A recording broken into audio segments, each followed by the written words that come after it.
باریک نظر ہے، کسی کی ایسی نظر نہیں.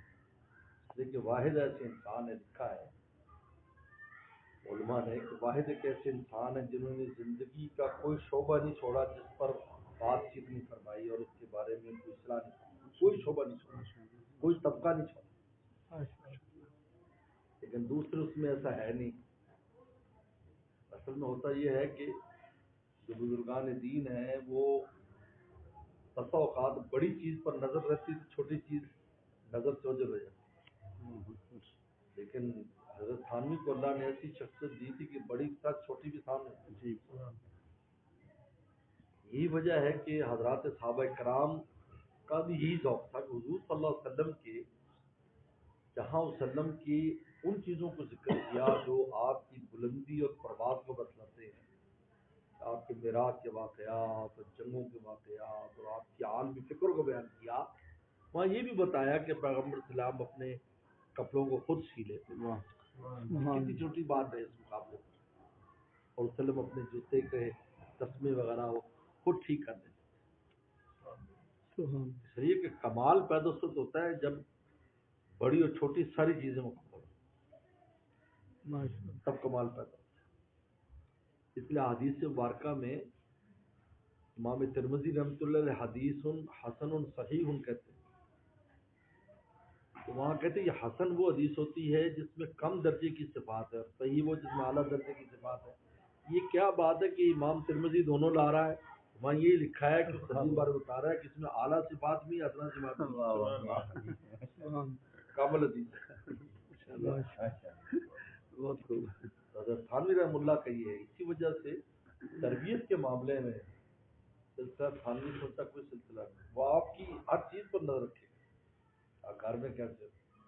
حضرت تھانوی رحمۃ اللہ علیہ نے مفتی حسن صاحب امرتسری رحمۃ اللہ علیہ جو بانی ہیں جامع شرفیہ، لکھا حضرت میں آپ سے بیعت ہونا چاہتا ہوں. نے فرمایا اپنی اہلیہ سے خط لکھوا کر بھیجو کہ آپ ان کو خوش رکھتے ہو پھر بیعت کروں. اہلیہ نے سفارش لکھی کہ نہیں مجھے خوش رکھتے پھر بیعت فرمایا.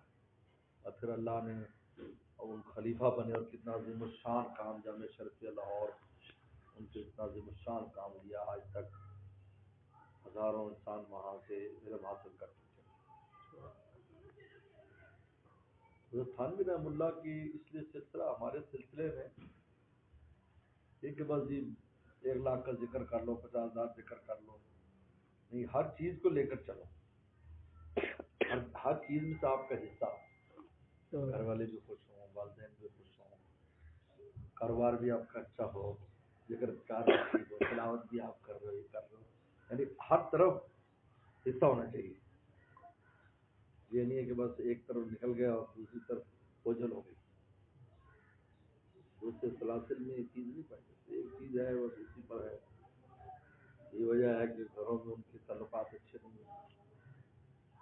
بیوی بچوں کے حقوق میں تلافی وہ کر رہے. بہت دیندار طبقہ اسی میں ہے، گھر کے حقوق میں وہ کر رہا ہے، طلب کر رہا ہے. تھانوی رحمہ اللہ نے لکھا ہے خرچہ ایسا ہونا چاہیے جس میں